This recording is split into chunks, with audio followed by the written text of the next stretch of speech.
Good evening, everybody, and welcome back to the Inside Groove right here on Northwest Access TV.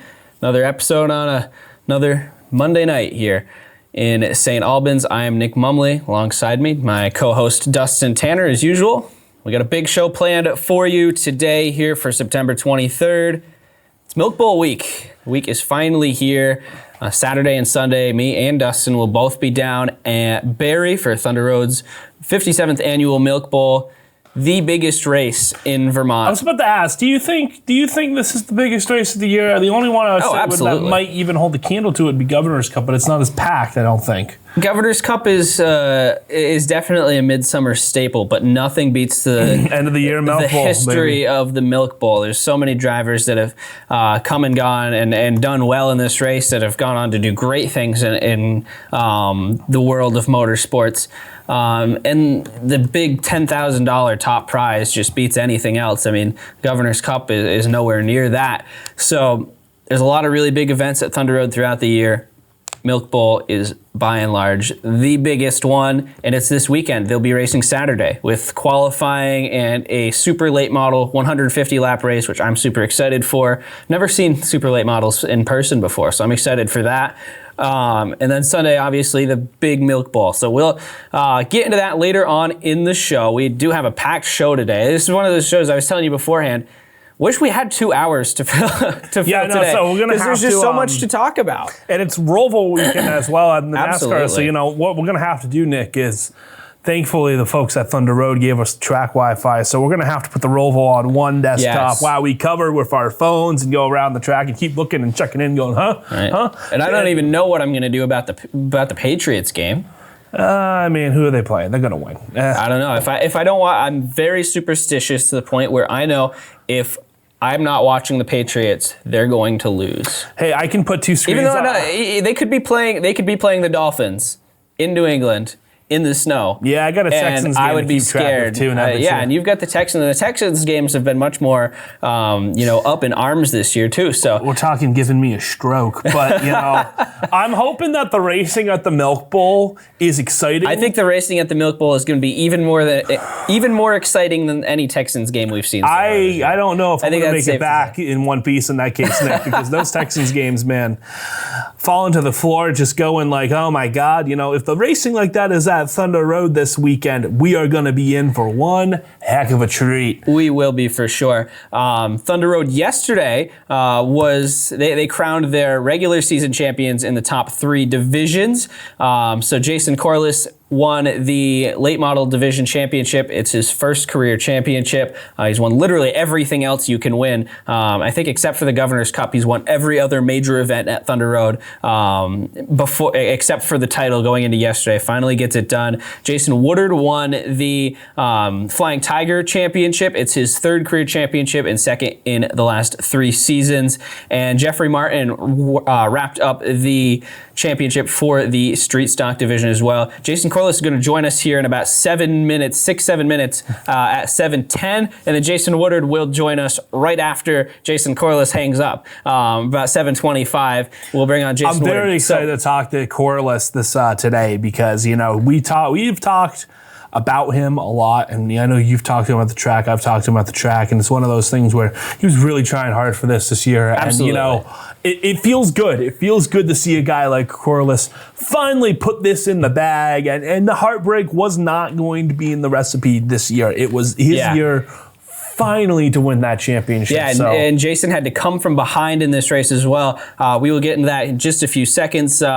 But also later on, after we get done our Thunder Road coverage for this week, we will talk NASCAR.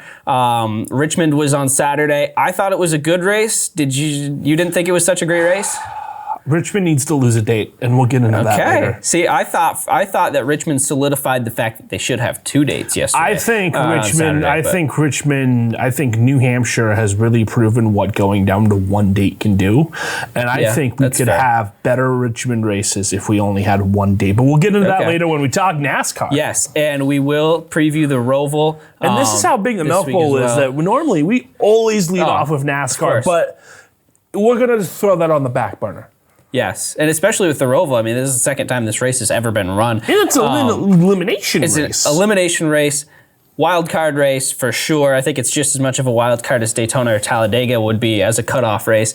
So very exciting for NASCAR. We'll get into that stuff later on in the show, but I do want to get to Thunder Road Championship night from yesterday. And we do want to shout out to our sponsor of our local coverage is Ray's Dyes and Tubing in Swanton, Vermont. Since 1960, they've been among the best in the extrusion dye industry. Call them at 802-868-2040 or visit them online at raysdyesandtubing.com. So yesterday, Thunder Road was a big event, championship day. 3 divisions crowned their champions. Jason Corliss, like we talked about, was looking for his first career championship, and Scott Dragon, Trampus Demers, breathing right down his neck going into the day. For Jason, it didn't really get off to a great start for him. He finished 4th in his heat, while Trampus Demers went on and won his heat. So Demers gained 5 points on Corliss, cutting the 15-point lead that it was coming into the day altogether to 10 points for the future, which is just 5 positions on the racetrack. Right, that's a very tight lead. That is very tight. At that point, we knew that it was going to be a, very, very close and exciting feature. 60 laps almost wasn't enough yesterday because it was just edge of your seat the entire time. So, and then the feature gets underway, and all of a sudden you see the 85 of Trampus Demers and the 66 of Jason Corliss drop to the back, almost like they're down a cylinder. They caught a bad line right at the start of the race, and by lap 8, of this race, we saw Demers in 16th and Corliss in last in 17th. Meanwhile, Scott Dragon, who started 9th, was already up to 3rd, and all of a sudden, Scott Dragon, who came into the feature 19 points behind, was in position to win the championship. So from there, Trampus Demers kind of stuck around. He ended up finishing 12th in this race. Not the run he was looking for, and it's another disappointing year for Trampus Demers where he came so close to winning a championship, but finished 2nd or 3rd in the standings again. It feels like he's been doing that for the last 4 or 5 years. So I think Trampus Demers, early favorite for the 2020 King of the Road title. But getting back to yesterday, Corliss just started driving right through the field, cutting inside, outside, just like a movie, watching this guy make his way up through the field. Well, Thunder Road is notoriously hard to pass at, too. Yes. It's one of those things where, you get the wrong line, you will drop to the back like a rock. And a lot of what we see, you don't see people always recover from that at Thunder Road. It takes it takes a special talent to be able to go all the way to the back in the feature and say, all right, we're going to figure out a way to get back up here and pull it off. And you don't see that all the time. So even, it makes Jason's ride to that championship just as much more impressive as you can think. So from there, Corliss moved his way up to the 7th position on the racetrack, while Scott Dragon had taken the lead and kind of run away with this thing. Dragon definitely had that car ready to go. They knew that coming into the day, 19 points behind, they were going to have to win the race. That was their only option, and they did that. They were by far the fastest car on Sunday. But Corliss, if Dragon won the race, Corliss only needed to finish 7th, and with just a few laps to go, Corliss made the pass into 7th and then went up to 6th to pull 4 points ahead of Dragon. To give himself a little breathing room. Give himself just a little bit of breathing room. 4 points, 2 positions on the track. So Dragon wins the race, but Corliss wins the championship by 4 points. This was just a thrilling race right down to the end. 20 laps to go in this thing. And these guys are tied for the championship lead, and we're sitting there. I'm frantically trying to figure out what a tiebreaker which tiebreaker would happen. What would happen and where if they did end up tied in points at the end of it. But Corliss was able to make the passes to get back up to 6th. It was a rocky race for him, but it's the race that he needed, and it's the race that he got, and now he will join us. So, joining us now here on the Inside Groove is the 2019 King of the Road at Thunder Road, Jason Corliss, driver of the number 66 Burnett Scrap Metals Ford. Jason, how you doing tonight? Yeah, we're feeling pretty good. How you guys doing? We're good. So, Jason, first off, we'd like to congratulate you here. We've been following your run for this championship all year long. And like Dustin said earlier in the show, it's been very clear that you were set out for this year. You really wanted it. So first of all, we'd like to congratulate you on winning this championship. Yeah, thanks a lot, guys. I appreciate it.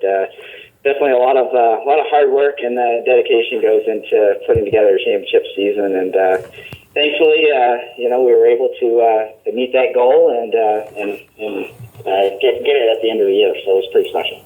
Has it sunk in yet that you're the track champion for the first time? No, not really. It's crazy. We've worked hard for this, and we've had a couple of seasons where we were real close in points, including last year. So it's definitely something that we've sought out for the last couple of seasons. So to finally be able to check this one off the racing bucket list, it means a lot to us, and it's kind of a stress release now. We kind of can say that we finally did it. We've got that one done, and now we can go back to hopefully winning some big races like the Milk Bowl this weekend. So you mentioned that bucket list. Where does being the track champion rank on your career accomplishment list? You have won a bunch of great races at that track. So, on the career accomplishment list, where would you put being track champion? It's pretty much at the top, pretty close. I think the two Milk Bowls, I think beat the track championship, just because the Milk Bowl is such a difficult race and has so much prestige. So to be able to win that race 2 years in a row is a pretty special feat for our team. But the championship for us is more, or at least me personally, it's more validation for our team that we can do it. We can put together a whole season to get a track championship. So we knew we could do it. We had to just prove it to ourselves and everyone else, and thankfully we were able to do that this year. Now let's talk about the race itself. It got off to a terrible start for you. You fell back from your 12th starting position all the way back to last place. Meanwhile, Scott Dragon, who was breathing right down your neck coming into the day, he went from 9th to 3rd in just 8 laps. How were you able to stay calm under all that pressure, drive back up through the field so methodically to ultimately take back the championship lead late in the race? Yeah, we had a pretty decent car to start with. We got stuck in a bad line. Our line went backwards, and it happens often at Thunder Road. It's very line dependent. If you're in a good line, you're going to go to the front, and if you're in a bad line, you're probably going to go to the back in a hurry. And unfortunately for us, we headed to the back, and Dragon headed to the front. And at that point, it's just a matter of staying calm. There's no need to, the more worked up you get and anxious you get, you're going to create mistakes. So we just stayed calm and just started to pick them off one by one. Thankfully, at that point, we knew we were ahead of the 85 of Demers, so we knew we just needed to get close enough within Dragon so he couldn't outpoint us there. And we started pedaling as hard as we could and started picking them off. And I owe it to my team for giving me a good race car. I'll be able to go up on the outside. There wasn't a lot of guys making some of those moves that we were able to on the outside, and I just owe that to my guys in the race car. They come underneath me, so it was pretty special to be able to make those passes, and very nerve-wracking, but thankfully it all worked out in the end. So when that checkered flag flies and you know you're champion, what were your first set of feelings? Like, how did that feel when they informed you, you are the track champion, you have won this? Like, what is that first rush like? You can't even explain it. It's more relief than anything else. It's been stressful the last month or so just thinking about it, because there's just nothing you can do. You're just waiting for this race. You're waiting for this day to happen, and just nothing you can do. At least when you get in the car and put the helmet on, at least you have some say and control over what happens. So when finally that moment hits and they finally tell you you're champion, it's just a big sigh of relief. Like, oh man, we finally accomplished this. We got it. And then it's just jubilation and a lot of happiness and a lot of hugs and a pretty special moment. Something I'm not going to forget for the rest of my life. That's for sure. So in the last 3 seasons, Jason, you've won 2 Milk Bowls, a Labor Day Classic, 2 Community Bank 150s, a Memorial Day Classic, now a track championship. What is next for this team to accomplish? Yeah, good question. The sky is definitely the limit. It's just a matter of what we want to focus on and put our efforts towards. I think for us, definitely more Milk Bowls. 2 is definitely not enough, because once you get a taste of them, you just want more. That's the danger of winning big races. Is you don't just stop trying. You want it again, and you want it even more. So for us, we're focused 100% on the Milk Bowl this coming weekend. And beyond that, I mean, we definitely need a Governor's Cup. That's one race that's always gotten away from us at Thunder Road. And beyond that, who knows? We do have a super late model sitting in our shop, and might be able to go play with that a couple times next season, and maybe hit some different races that we don't typically attend. So, I'm really excited anytime I get to work with my team, and anytime we go to the racetrack. I know we're going to have a good piece, so I'm looking forward to maybe some other opportunities and some other different races down the road. But for this weekend, all efforts are on the Milk Bowl. We're looking forward to that race. I think the coolest moment of the entire day yesterday was seeing you get to hold your 8-month son in the car after winning the title. What's it mean to be able to share these memories with your son at the racetrack? Yeah, it's huge. It's huge. Obviously he's not going to remember these moments, but me and his mother sure are, and the rest of our family, and to be able to have the pictures and everything to be able to share with him when he's older, it means a lot to me. It's a race. It's a family sport, and we're definitely trying to instill that in our son, our family, if he chooses to be involved later in life in this sport. But for me personally, it's so special to have him and his mother, my fiance, there with me, supporting me. Because racing's not an easy sport. It takes a lot of time away from the family, and to have their support and have them there supporting me, it's just huge, and it just makes the moment that much better. Yeah, no, it's pretty cool. I'm having my own kid here in March, my first one. It's pretty cool to see that moment, and especially when you see it even at the higher levels of racing, at the Brickyard of Kevin Harvick a few weeks ago. So we're going to get you out of here on an easy one, Jason. We want you to mention the people who get you in the car every week, and then I want to know, we getting the three-peat for the Milk Bowl? You think you're winning it this weekend? I think you're the favorite in my opinion, so... Well, first off, Chris Burnett Scrap Metals, I can't thank them enough for giving me the opportunity to drive their race car. I'm very fortunate to do that. And, Hutchins Roofing in Barrie, Vermont, they've been a longtime supporter of me, and he's actually, Lloyd Hutchins, who owns the business, he's actually owned race cars going back to the modified, the old flathead coupe days, back at Thunder Road. So to have that type of sport is huge. And as far as the Milk Bowl this weekend, I wouldn't bet against our team. And I'm just saying that because I know what they're capable of. And I'm really excited to get back to the track. This championship was fun. This last week was big for us, but there's going to be no hangover coming into this weekend. We're loaded up. We're ready to go get our third one in a row. And we're just going to try to have fun like we always do, try to stay relaxed, and we'll bring a good race car to the track, I'm sure, and just try to take one step at a time, and hopefully we're solid right in the end next weekend as well. All right, Jason, thank you so much for joining us, and once again, congratulations. I mean, no one was more deserving of this championship than you. We've been here seeing all the work that you've put into this. So, from the bottom of our hearts, congratulations on this, and we'll see you this weekend at the track, I'm sure. And good luck in that Milk Bowl. Go out there and get a third one. We'll be cheering for you. Yeah, thanks, guys, and I appreciate all the effort and focus you guys have put on covering Thunder Road this year. You guys have done a great job, so keep up the good work. We appreciate it. Thank you. So Jason Corliss, everybody, 2019 track champion, king of the road for the first time in his career. Always nice talking to him. He's always been a great guy for our show. He's given us a lot of good stuff to talk about here. Nick forgot to hang up the phone, and we're getting another phone call. There we go. So okay, so in a couple of minutes here, so you got to hang up the phone, Nick. Yes.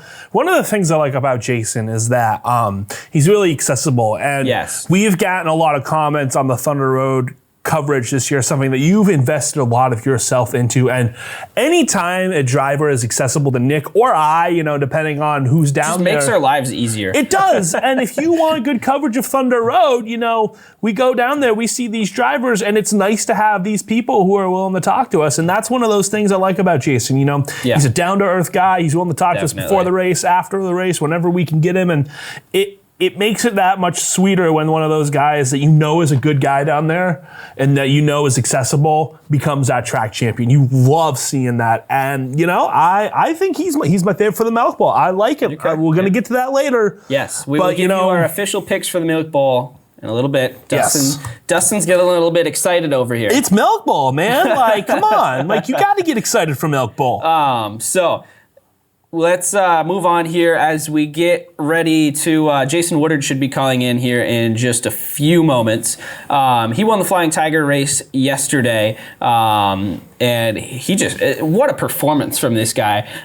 He won the Myers Triple Crown this year as well, and this guy, there is nobody at Thunder Road who drives more on the edge and is better at driving on the edge than Jason Woodard. This guy, the first half of the race, you won't see him at all. He'll be buried mid-pack, will be an afterthought. Then all of a sudden, there's 10 laps to go, and there's Jason Woodard, and he's in second place battling for the lead. Mr. Where did he come from?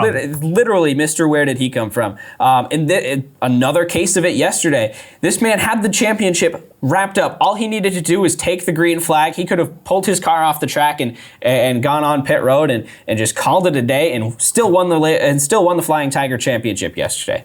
But no, what did he do? He started 19th, and in 60 laps, made it up to the race lead, made it up to third, I believe, in the first 40 laps of this race. From 19th position, we're talking about how difficult it is to pass, how competitive the Flying Tiger division is. I mean, there's 20 cars in that division that can go out and win a race any given event. Jason Woodard just weaves his way through them, goes from 19th to 3rd with just a few laps to go. Colin Cornell, Sid Sweet Jr., they had just driven away from the pack, and it looked like they were going to win this race. Yeah. One of them, I mean, Sid Sweet was kind of closing in on Colin Cornell, but it looked like Cornell had it wrapped up. And then all of a sudden the caution comes out with about 5 laps to go. And here comes Jason Woodard. Out of nowhere, Jason Woodard comes in, does it again, wins the race, wins the championship. And I've never seen someone more excited about, I don't think, anything in my entire life than Jason Woodard. And this isn't the first time he's won the championship either. This was his 9th win in the Flying Tigers. This is his 3rd overall championship. And this man is going around doing burnouts on the back stretch, climbing out of his car in turn 3 and jumping up and down on the roof, getting back in the car, which he's blown the tires out of now, driving it back across and getting back and driving and getting back out, getting back on the roof and doing some more jumping around. He was so excited about it. So he'll be joining us here in a few minutes, but he's the champion. We'll be asking him a couple of questions. So while we wait for that, let's. I do want to congratulate Jeffrey Martin too.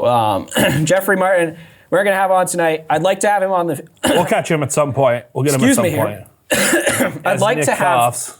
As I cough, it's better than last week though when I had the cold. Yeah, you had your flu game last week. It's good that you're getting healthy at the right time of the year.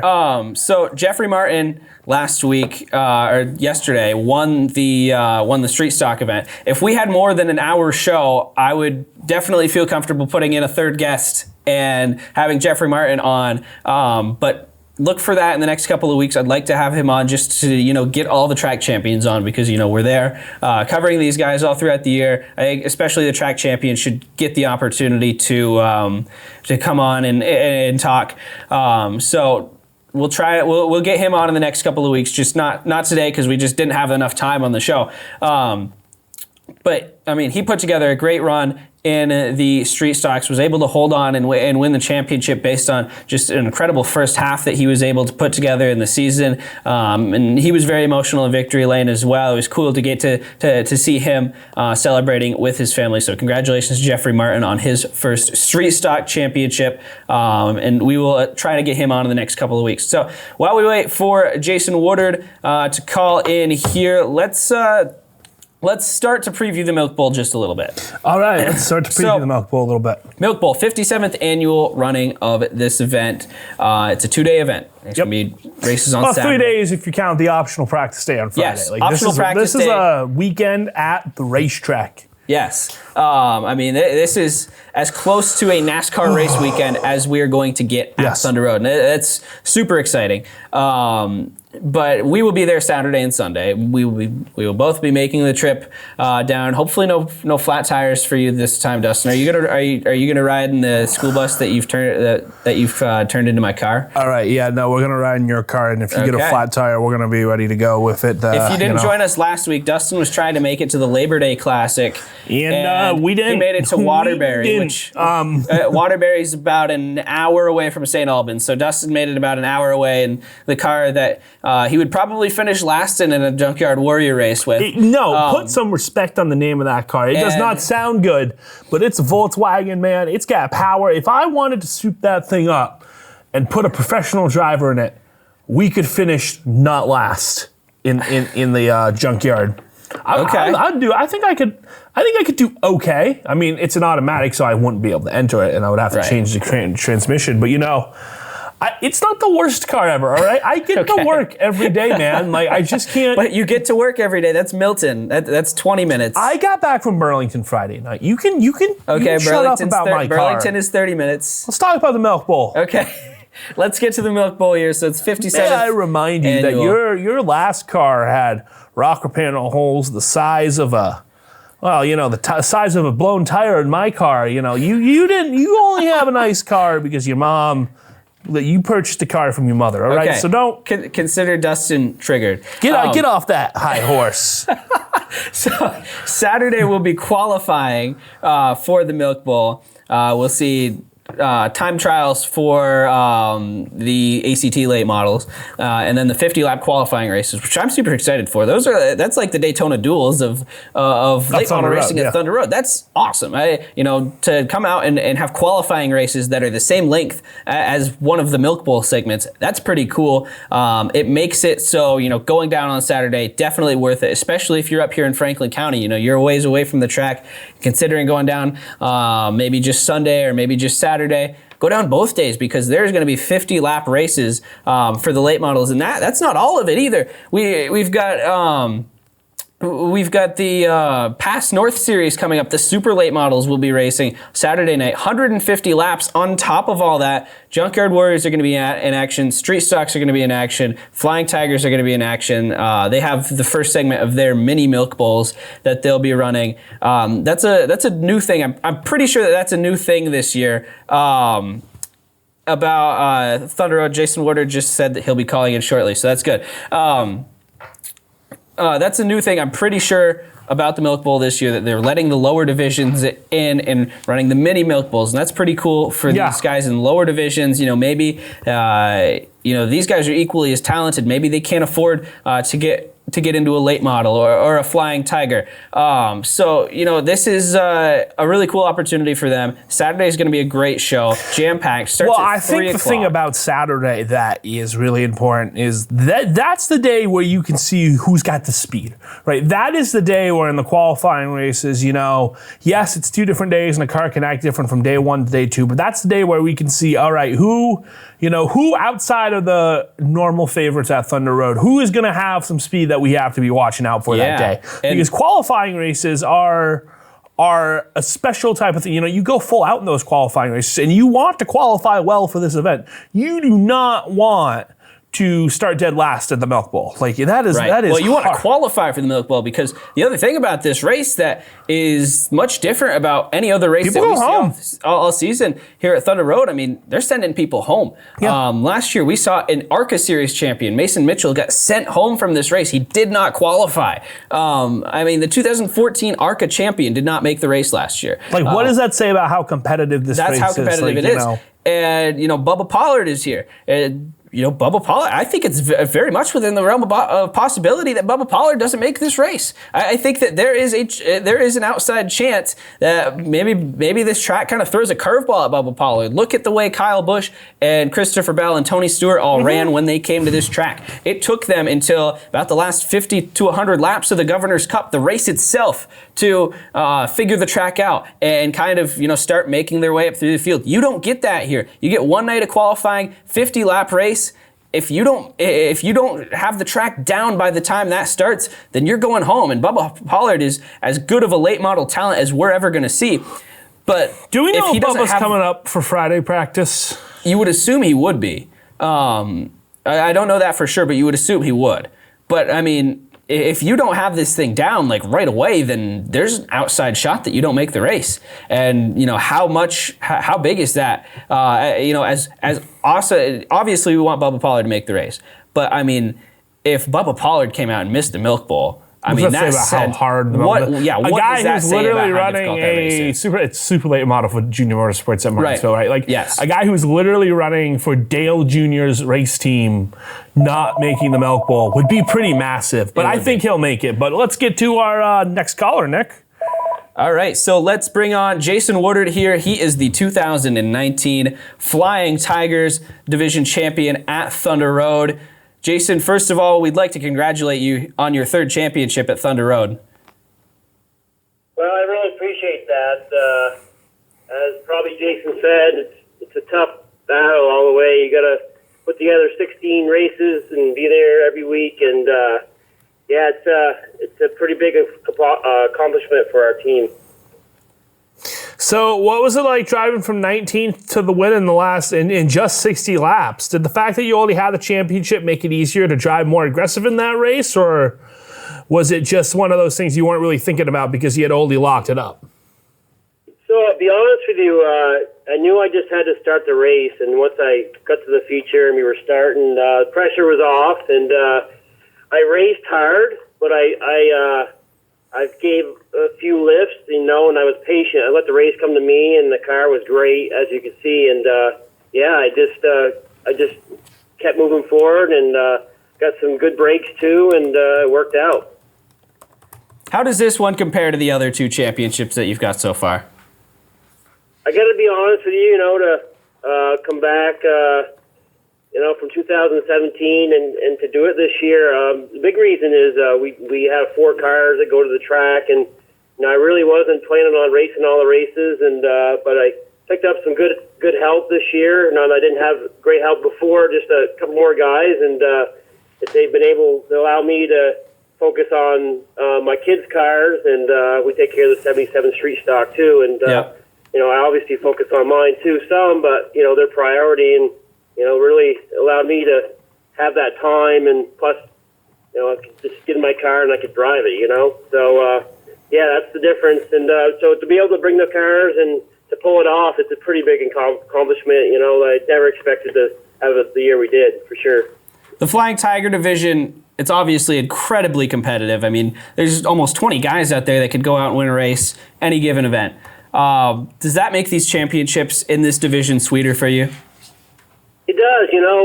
The competition, like you said, 25th place car or first place car to win any given night, the talent level, really what you got is the ladder system working, and you got a lot of kids that have a lot of talent, and folks like myself have been doing it for a bit. They're tough, and nobody gives you anything, not that you want them to, but they race you hard, and you earn every spot. And I tell you, the division is just going to keep growing. There's even more cars out there, and like I expect probably 35 cars at the Milk Bowl. A few more people come out of would work. And but that's cool. You know, you want to race.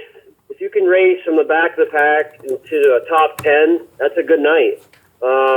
You know, you're not always going to win. You're not always going to get a top 5, but that, you know, with that many, I'd rather pass, many cars compared to starting 5th and, you know, maybe getting a top 3. It's just rewarding, you know.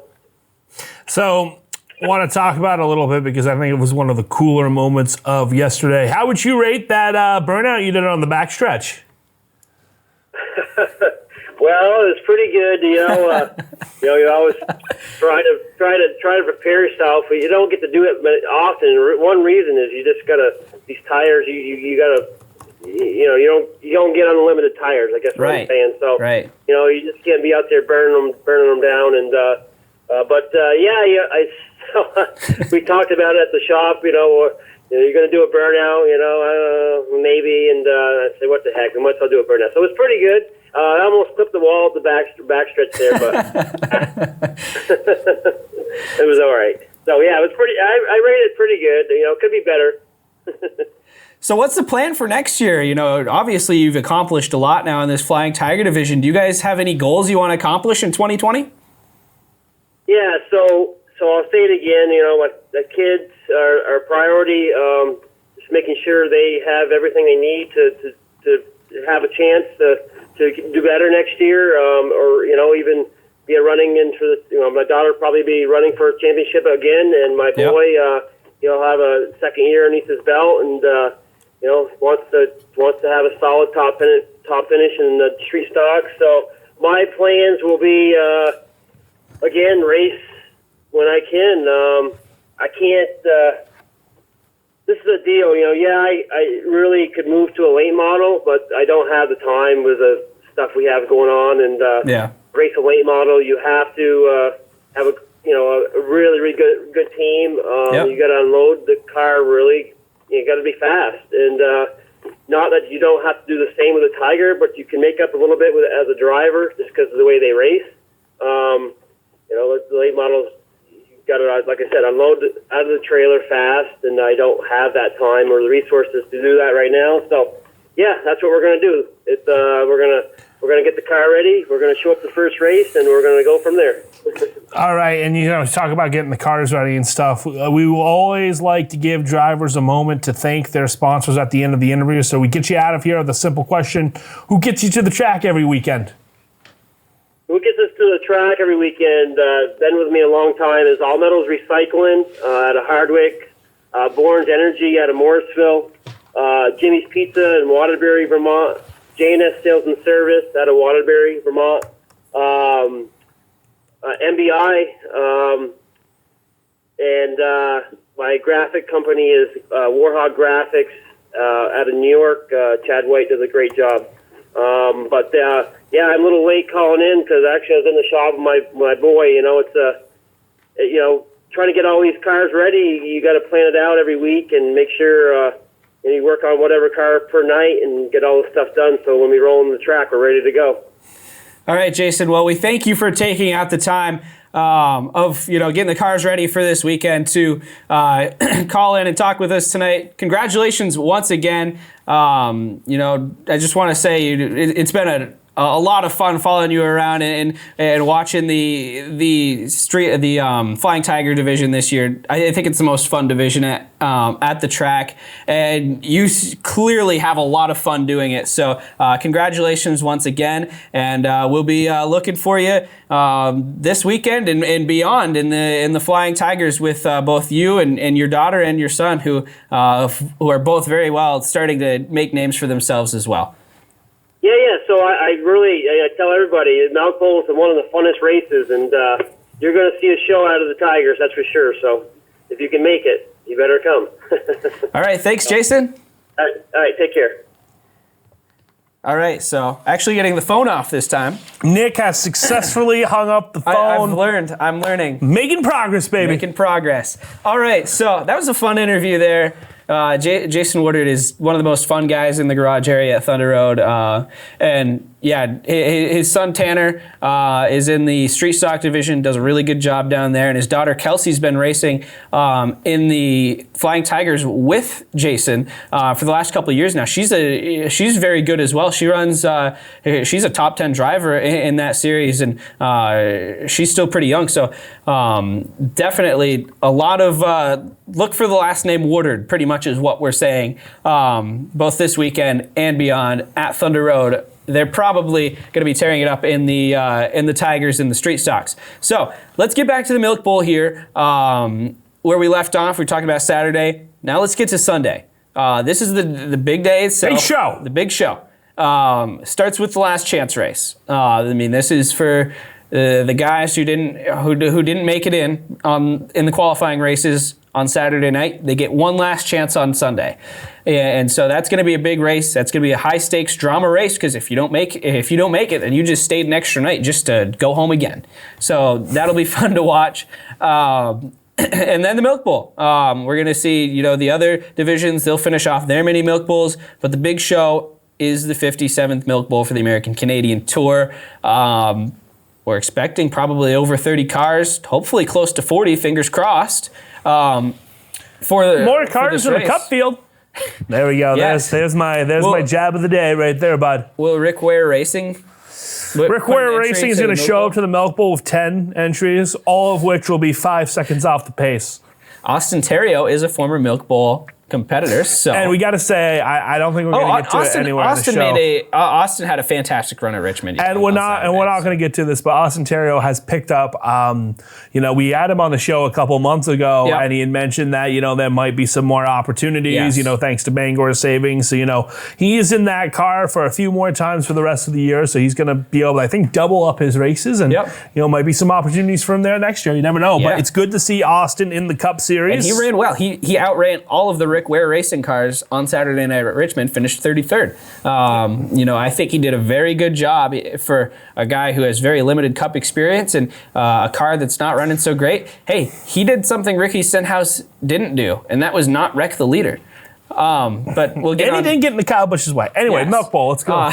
Milk Bowl Sunday. So how it works is there's 3 50-lap segments throughout the day. The field is inverted at the end of each segment, which is something that makes the Milk Bowl, another thing that makes the Milk Bowl just completely unique.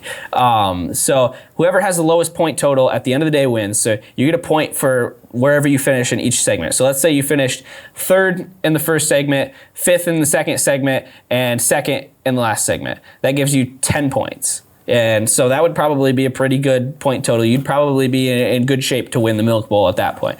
Whoever has the lowest amount of points combined from the final 3 races from the 3 segments will win the Milk Bowl overall. So there's going to be 3 segment winners, and there's possibly going to be a 4th overall champion. So possibility of seeing 4 different guys go to victory lane on Sunday. So that's another thing that makes this race unique. It's not just another endurance race where they say, all right, this race is big because we're racing 200 laps instead of 100. Most of these short track races around the country do. Milk Bowl has a completely different format of any other racing that we'll see all year long. So that's going to make it watchable. It's going to make it exciting. Biggest names, we're going to do some name dropping now. Biggest names that have won this race. You ready? Yep. Kevin LePage, Randy LaJoy, father of Corey LaJoy, Phil Scott, Nick Sweet, Brian Hoare, Beaver Dragon, Dave Dion, Jean Paul Cabana, Robbie Crouch, Brent Dragon, Patrick LaPearl. That is literally the who's who of racing in this area. I mean, there is nobody. I mean, it's hard to think of anybody else who has really just been influential in the American Canadian Tour, the Busch North, stock car racing in Quebec. I mean, these guys, that's the cream of the crop right there. Yeah, and while it's not like I don't really see a lot of the people in this field this year who are trying to work their way up the racing ladder per se. Right. But if it's just a lot of really good local drivers. But if you were trying to work your way up the racing ladder, this is one of those ones that you want to win, right? Right. Like I said, Kevin LePage, Vermont's only Cup driver, Randy LaJoy legend up here, and I would encourage everybody to check out the Sunday Money Corey LaJoie podcast that he hosts, because he did have an episode where Randy talked about some old races a couple weeks ago. You want to win this race. This is the marquee. This is it, and the marquee event brings out some headliners, and let's go. Let's run through the headliners. So, headliners of the 57th Milk Bowl, the big one, Bubba Pollard won the Canadian Short Track Nationals. That's a $40,000 race. That's massive for a short track. Non-NASCAR sanctioned race, $40,000 to win is huge. Bubba Pollard's won it the last 2 years. And Bubba Pollard will also be running for Junior Motorsports. Bubba Pollard racing for Junior Motorsports this year. He at Martinsville, that's the biggest late model stock race of the year at Martinsville, the weekend of the Cup guys. Bubba Pollard's teaming up with Dale Jr., Junior Motorsports. He'll be teammates with Josh Berry. That is a deadly combo. If they don't finish 1-2 in that race, I'll be shocked. He's also won the All-American 400 at Nashville Fairgrounds, everyone's favorite nostalgic track. Maybe if you don't want to consider North Wilkesboro. He's won the Oxford 250. He's won the Slinger Nationals. That must have been the 1 year that Matt Kenseth didn't show up, and just countless others. I mean, he is the who's who of late model racing in America. Bubba Pollard is the Kyle Busch of late model racing, and he's showing up for this Milk Bowl. I think that just shows how important this race is. We talked about Mason Mitchell, 2014 ARCA champion, missed this race last year. He's going to give it another shot. Patrick LaPerle's a 3-time winner, 05, 07, 08. He is just dominant. He was dominant in the 2000s at Thunder Road. He'll be back. Brent Dragon, first race in 5 seasons. Brent Dragon back in the car. This is the guy. 2006 winner. This is the guy Nick is marking out for. Nick, I think you are more excited for Brent Dragon than anyone else in this field. I am, because Brent Dragon, I used to go cheer for the yellow and red 55 car of Brent Dragon every time I went to Thunder Road when I was 8-9 years old. That's who I was cheering for, was Brent Dragon. And to see him come back now and run for the first time in a really long time. He has not been in a car in a long time at the ACT level. He's the 2006 winner of this race. Maybe he gets another one, comes out of nowhere and wins it. Rich Dubois will be there as well. He's the all but wrapped up ACT champion. I think he just has to take the green flag at the next ACT race. And he won the Labor Day Classic, dominated the Labor Day Classic a couple weeks back. Phil Scott, obviously governor of Vermont, 2-time winner in 97 and 99. He will be there, finished third on Sunday. The thing about Phil Scott is that, yes, he hasn't won it for almost 20 years. He did win a race at Thunder Road this year, though, so you can't knock him out. All-time wins leader at Thunder Road for the weekly division. Jason Corliss, who we just talked to, winner of the last 2 Milk Bowls. And I would say champion. Betnod's favorite is Jason Corliss. Yes, if Vegas was going to put out a line for... It would be a 1-to-1 line on Jason Corliss to win the Milk Bowl. For Jason Corliss, he would be the leader. I think he's got to be the favorite. He's your pick to win. Nick Sweet's a 3-time winner. He'll be back. Nick Sweet is, this is a guy who's almost guaranteed to be in the discussion at the end of the race. He ran really well in the Oxford 250, had a chance to win the Oxford 250, honestly, this year. John Donahue's coming back for the first time in a while, very similar to the situation of Brett Dragon. He was the 2009 winner. He comes back, another one I'm super excited for. Joey Polwarczyk, who we've had on the show before, won the ACT Invitational at Richmond this year, that first race that the ACT ran down at Richmond Raceway. Joey also won the 2010 Milk Bowl, and I might be incorrected, but I'm 99% sure that he is supplying the car for Bubba Pollard for this race as well. Brooks Clark, 2019 Governor's Cup winner, always a threat at Thunder Road. He ran really well, 3rd place in the Labor Day Classic. He'll be there. Joel Hodgdon was the Flying Tiger Division champion last year. He moved up, ran a lot of races at White Mountain, ran the big races at Thunder Road, ran yesterday at Thunder Road in place of Cody Blake, who wrecked his car at the Labor Day Classic. Joel Hodgdon will race in the Milk Bowl. Scott Paya, 2017, 2018 ACT champion. He'll be there as well. How about this? A father and son duo. Marcel Gravel and Marcel J. Gravel will be racing in this one. Marcel D. Gravel, obviously a legend of Thunder Road. From back in the day. He'll be coming back as well, and he'll be racing with his son. So that's something we are super excited for as well. So Six of the last 8 Milk Bowl winners have been from the weekly racers at Thunder Road. They've kind of quieted down all the hype of all these big names that come in every year. The local guys usually win it. Do you think it's going to happen again? My pick is Jason Corliss because the fact of the matter is that Thunder Road is such a hard track. You want to race there every single week to know what the track's going to do. And especially over a 2-day event like this, who's going to be best equipped to handle track changes? Who's going to be best equipped to make those passes to get those points or to get the lowest amount of point, So I think it's going to be Corliss. So, 7 of the last 9 Milk Bowl winners will be weekly racers. And I think that's what we will be saying next week. I think Corliss, we've talked about it. He's the betting favorite. But who you taking? I'm torn between 2 guys. Rich Dubow, who has come out of nowhere this year to find crazy speed in the American Canadian Tour. He had 0 career wins in the ACT before this year. He goes out, dominates the Governor's Cup, once again, I messed that one up. Dominates the Labor Day Classic, goes out and leads like 150 out of the 200 laps. That's impressive. He's going to win the ACT championship this year. That 30 car has just been so fast. Yep. He ran. He's got the recent race under his belt here at Thunder Road. He in that rhythm. I think Rich Dubow's a guy. And I think Nick Sweet has a real good shot at winning his 4th. That Mad Dog Motorsports team has been really good when Sweet has been in the car. They had a real good shot at the Labor Day Classic a couple weeks ago, but then pitted and tires fall off. Wasn't as much as they expected, and it just didn't work out for him. But I think Nick Sweet will be there as well. So it's going to be. I think it's going to be either Jason Corliss, Rich Dubow, Nick Sweet. Those are my 3 guys that I think have the best shot at winning this race. All right, I think it's going to be Jason Corliss, and then I think Dubow has the second best chance. Those would be my two top picks this weekend. All right, so we've spent 50 minutes of the show talking about Thunder Road. We got a massive NASCAR race this weekend with the Roval. Let's talk about Richmond real quickly here first. Martin Truex, 2nd straight win. We said at the beginning of the playoffs we thought he'd be out in the round of 8. Do we still think that? I don't think that anymore. I think he gets to the round of 4. He's turned it on. I agree.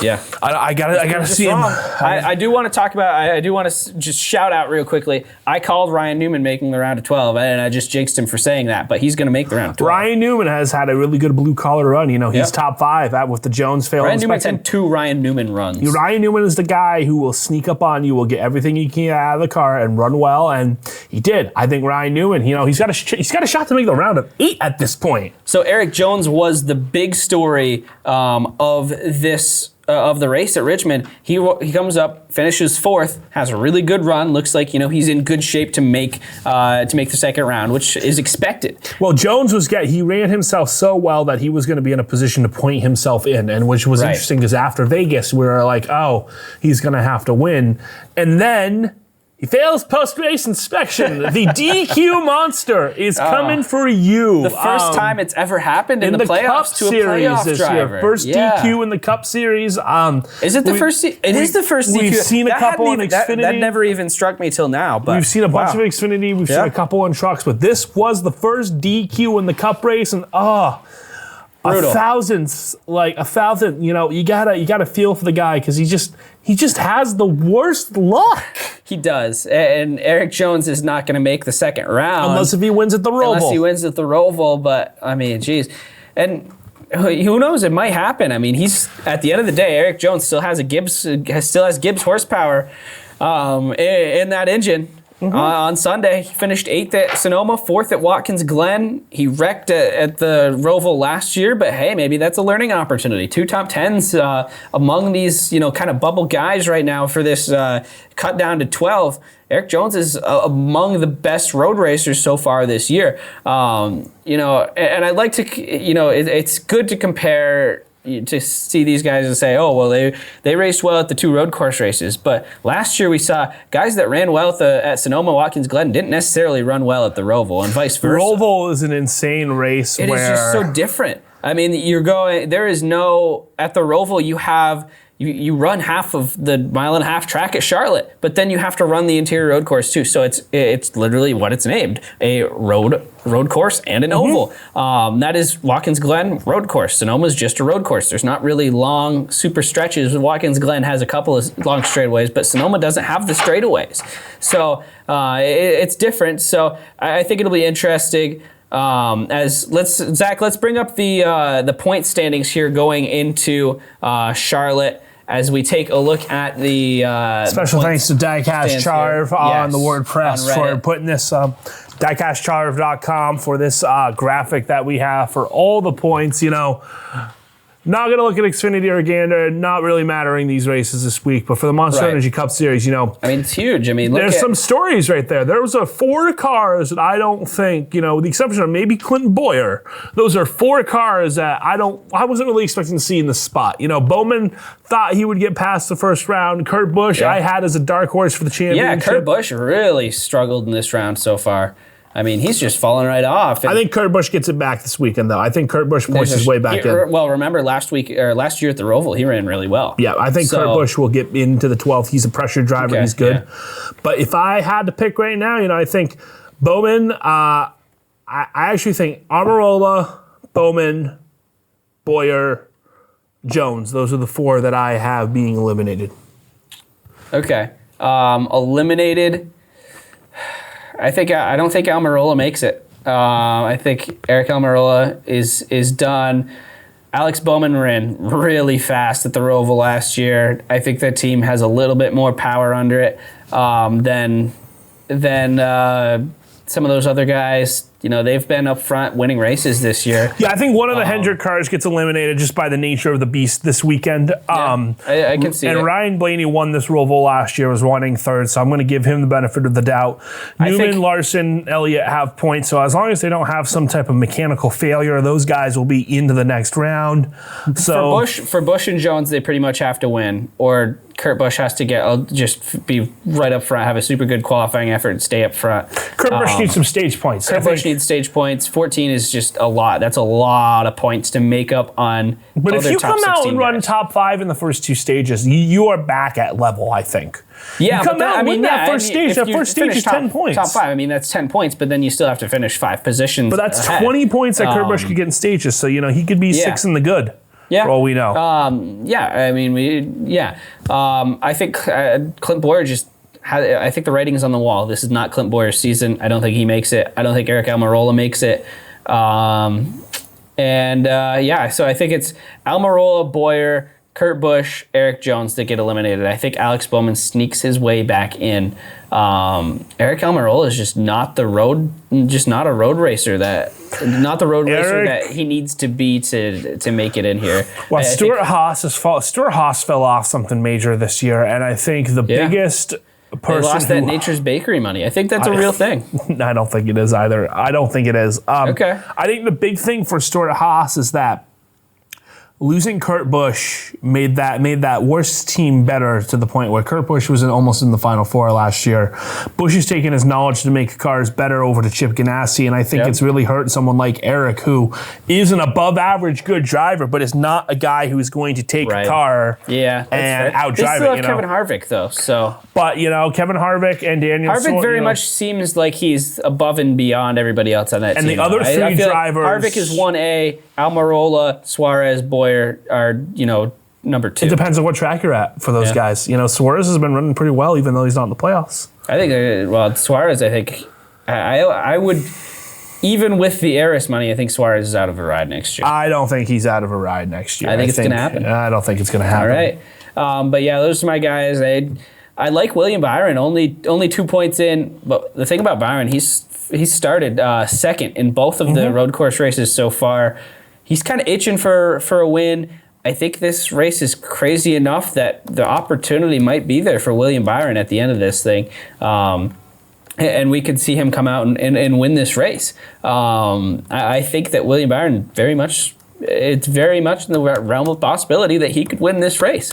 Ryan Blaney, obviously last year's winner, he's turned himself into a pretty good road racer. I don't think Penske's going to allow that allow him to, have an 8-point deficit. Maybe he gets caught up in a wreck, and that's the whole wild card part of it. I mean, that's definitely. And this race is going to be wild. We saw Brad Keselowski just go renegade into a corner and take out 12 cars last year. Yes. We're going to probably see that again this year. This is going to be a race where I think we might not even have a winner that is in the playoffs. I think it's going to be a crazy race. Ryan Newman, is he in or out? Ryan Newman is in. Ryan Newman is I think Ryan Newman has a chance to make that round of 8, depending on what happens to Larson and what happens to Chase Elliott. I've seen Chase Elliott hasn't had a lot of speed the last couple of weeks. That team has fallen off. They got passed by Bubba Wallace late at Richmond. And Bubba Wallace, by the way, last 3 races, all within of the last 5 races, 3 of them have been top 15. Bubba Wallace has been running really well lately. So that's all we have for you today. We will be back next week, same time, same place, Monday night, 7 o'clock. We will be recapping the Milk Bowl, maybe talking to the winner, who knows, for Zach pushing all the right buttons in the control room. For Dustin, I am Nick. We will see you next week right here, Northwest Access TV and Facebook Live. Be sure to follow all of our social media accounts at Inside Groove TV. New content coming up all week Milk long, Bowl coverage, especially baby. with the Milk Bowl. Follow us on Twitter for live updates if you can't make the race. We will see you next week for the Milk Bowl right here on Northwest Access TV.